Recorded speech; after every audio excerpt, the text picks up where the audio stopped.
এই দুনিয়াতে যারা হারাম ভক্ষণ করবে, সুদ খাবে, ঘুষ খাবে, অন্যায় করবে, দুর্নীতি করবে, অন্যের সম্পদ আত্মসাৎ করবে, আল্লাহ রাব্বুল আলামিনের হাবিব বলেন ওই ব্যক্তি মুসলমান হওয়ার পরেও আল্লাহ তাআলার জাহান্নামে যাবে, বলেন নাউযুবিল্লাহ। তাহলে এক নম্বর কে? হারাম ভক্ষণকারী। সম্মানিত হাজিরিন, বাইহাকি শরীফের 5520 নম্বর হাদিস, আমার রাসূল বলেন আন আবি বকর রাদিয়াল্লাহু তাআলা আনহু قال قال رسول الله صلى الله عليه وسلم لا يدخل الجنة جسد غذي بالحرام। আমার রাসূল বলেন ওই শরীর, ওই দেহ আল্লাহ তাআলার জান্নাতে প্রবেশ করবে না যেই শরীরটা হারাম খেয়ে, সুদ খেয়ে, ঘুষ খেয়ে গঠিত হয়েছে, বলেন নাউযুবিল্লাহ। সুদ খাওয়া হারাম করেছেন কে? কথা বলে না, পিছন থেকে বলেন তো, ঘুষ খাওয়া হারাম করেছেন কে? সুদ খাইলে, ঘুষ খাইলে বেজার হয় একজন, তিনি কে? আর খুশি হয় একজন, তিনি কে? শয়তান। আমরা খুশি করব কাকে? সম্মানিত হাজিরিন, আমার আল্লাহ রাব্বুল আলামিন সূরা বাকারার 168 নম্বর আয়াতে আমাদেরকে জানিয়ে দিচ্ছেন, ও দুনিয়ার মানুষ শোনো, ইয়া আইয়ুহান নাস, হে মানব জাতি, মানব সকল শুনো, কুলু মিম্মা ফিল আরদি হালালান তাইয়্যিবা। আমার আল্লাহ রাব্বুল আলামিন বলতেছেন, দুনিয়ার মানুষ শুনো, তোমরা খাও। কি খাবা? এক নম্বর হলো হালাল, দুই নম্বর হলো পবিত্র। সুবহানাল্লাহ বলবেন না? এজন্য শুধু খাবার হলেই খাওয়া যাবে না, এক নম্বর হালাল হতে হবে, দুই নম্বর পবিত্র হতে হবে। আমার আল্লাহ তাআলা বলেন, এ দুনিয়ার মানুষ শোনো, ওয়ালা তাত্তাবিউ খুতুওয়াতিশ শাইতান, আর সাবধান, তোমরা শয়তানের পথ অনুসরণ করো না, শয়তানের পথ অনুসরণ করো না, কারণ শয়তান তোমাদের প্রকাশ্য শত্রু। কথা বলেন ঠিক কিনা? এটা আমার কথা নয়, আল্লাহ রাব্বুল আলামিন বলেন, ইন্নাহু লাকুম আদুউম মুবিন। আল্লাহ তাআলা বলতেছেন শয়তান কেমন শত্রু? তোমাদের প্রকাশ্য শত্রু। বলেন নাউযুবিল্লাহ। শয়তান আমাদের ধোঁকা দেয় কি দেয় না? কথা বলেন।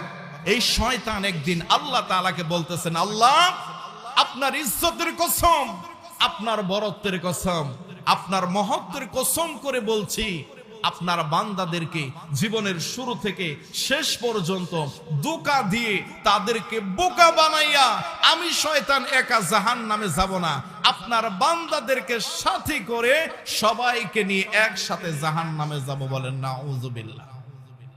আমার আল্লাহ তাআলা বললেন, শয়তান তুই যেহেতু আমার ইজ্জতের কসম খাইলি, আমি আল্লাহ তাআলা আমার ইজ্জতের কসম খাইলাম, আমার বরত্বের কসম খাইলাম, আমার মহত্বের কসম খাইলাম। এই শয়তান শুনে রাখ, আমার বান্দাদেরকে সারা জীবন ধোঁকা দিবি, আমার বান্দাদেরকে ধোঁকা দিয়া বোকা বানাবি, কিন্তু আমার বান্দা যদি একটা মুহূর্তে আমি আল্লাহ তাআলার কথা স্মরণ করে চোখ দিয়ে যদি একটা ফোঁটা পানি ছেড়ে দিয়ে আমার কাছে তাওবায়ে নাসুহা করে, আমি আল্লাহ তাআলা ঘোষণা করলাম আমার বান্দার तमाम জিন্দেগীর গুনাহগুলো আমি আল্লাহ তাআলা মুহূর্তে maaf করে দিব। বলেন না সুবহানাল্লাহ।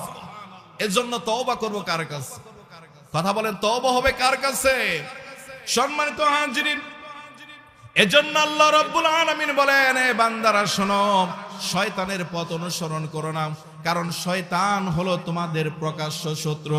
এরপরে আল্লাহ তাআলা সূরা বাকারার 172 নম্বর আয়াতে আমাদেরকে জানিয়ে দিচ্ছেন, ইয়া আইয়ুহাল্লাযীনা আমানু। আল্লাহ তাআলা আমাদেরকে ডাক দিয়ে বলতেছেন, ও হে ইমানদারগণ, তোমরা যারা নিজেদেরকে ইমানদার দাবি করো, তোমরা শোনো, আল্লাহ তাআলা বলেন, কুলু মিন তাইয়্যিবাতি মা রাযাকনাকুম। আমি আল্লাহ তাআলা তোমাদেরকে রিজিক হিসাবে যা দিয়েছি তোমরা খাও। আমাদের রিজিক দেয় কে? কথা বলেন, রিজিক দেয় কে? রিজিক দুনিয়ার সমস্ত মাখলুককেই দেয় একজন, তিনি কে? কিন্তু কোন মাখলুক দেখবেন রিজিক নিয়ে কোনো টেনশন করে না, করে? কিন্তু মানুষ করে। পাখি দেখেন সকালবেলা ঘর থেকে বের হয়ে যায়, সন্ধ্যাবেলা কোনো পাখিকে পেট খালি করে আল্লাহ তাআলা বাসায় ফেরায় না।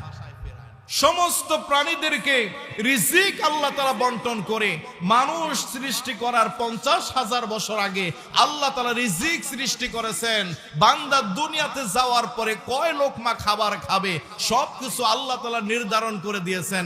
তারপরও আমরা মানুষ, আমরা আশরাফুল মাখলুকাত, সৃষ্টির সর্বশ্রেষ্ঠ আমরা সৃষ্টি, আমরা মানুষ, তারপরেও রিজিক নিয়ে টেনশন করি। কথা বলেন ঠিক কিনা? এজন্য রিজিক নিয়ে টেনশন করার কিছু নাই। রিজিক আমাদেরকে দান করবেন একজন, তিনি কে? আল্লাহ রাব্বুল আলামিন বলেন, বান্দারে আমি আল্লাহ তাআলা তোমাদেরকে রিজিক দেই, সুতরাং আমার রিজিক যখন তোমরা খাবা, খাওয়ার পরে ওয়াশকুরু লিল্লাহ, শুকরিয়া আদায় করবা একজনের, তিনি কে? আমরা মুসলমান খাবার খাওয়ার পরে পরে আলহামদুলিল্লাহ পড়ি কিনা? এই আলহামদুলিল্লাহ পরে খুশি হয় কে? কথা বলেন। আল্লাহ তাআলা বলেন, লা ইন শাকারতুম, এ বান্দা নিয়ামত পাওয়ার পরে যদি শুকরিয়া আদায় করো, আমি আল্লাহ তাআলা কথা দিলাম তোমাদের নিয়ামতকে বাড়িয়ে দিব। কিন্তু নিয়ামত পাওয়ার পরে যদি শুকরিয়া আদায় না করো, আমি আল্লাহ তাআলা তোমাদের নিয়ামতটা ছিনিয়ে নেব। নিয়ামত ছিনিয়ে নিয়ে শেষ নয়, তোমাদের জন্য আমি আল্লাহ রাব্বুল আলামিনের পক্ষ থেকে রয়েছে কঠিন ভয়াবহ আযাব। পড়েন নাউযুবিল্লাহ।